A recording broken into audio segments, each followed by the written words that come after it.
Во моменти како овие, општеството мора да делува како едно. Затоа како влада донесовме јасна одлука. Ќе соработуваме со Црвениот крст на Скопје за официјалната сметка за донации. Оваа одлука е донесена од неколку причини. Прво, да имаме унифицирана поддршка. Имајќи единствена официјална сметка за донации, ги елиминира сите дилеми за тоа каде и како да донираме. Ова осигурува дека секој придонес оди таму каде што е најпотребно. Понатаму, спречување на злоупотреба и конфузија. За жал, во тешки времиња, дезинформациите може да се шират и сакаме да спречиме каква била несигурност околу каналите за донации и на крај се разбира доверба и транспарентност. Црвениот крст, за жал, веќе има досие за управување со ваква помош. Во вакви времиња имаме две цели.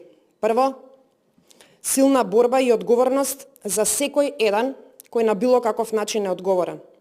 И второ, човештвото мора да се издигне над се друго. На жртвите и нивните семејства им е потребна безкомпромисна правда, за која неуморно работиме, но и наша колективна сила. Покрај напорите за хуманитарната помош, сакам да ја информирам јавноста дека на утрешната владина седница ќе официјализираме и владина одлука за организирање и обезбедување на превоз и сместување на семејствата на повредените, кои во моментов се хоспитализирани во други земји. Во овие моменти семејствата не треба да се грижат за логистиката или финансиските оптоварувања, кога им се најпотребни на нивните најблиски.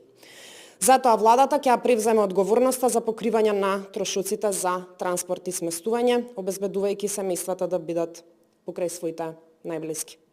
За да го олесниме овој процес, позади мене може да го забележите и бројот за контакт каде ги повикуваме членовите на семејствата да ги контактираат за сите потребни детали и се разбира подобра координација.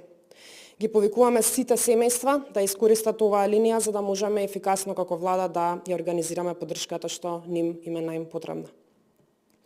Почитувани, ова е време за солидарност, но и за акција. Владата останува посветена да стои покрај секое засегнато семејство, давајќи не само зборови за поддршка, туку и вистинска опиплива помош во најтешки моменти.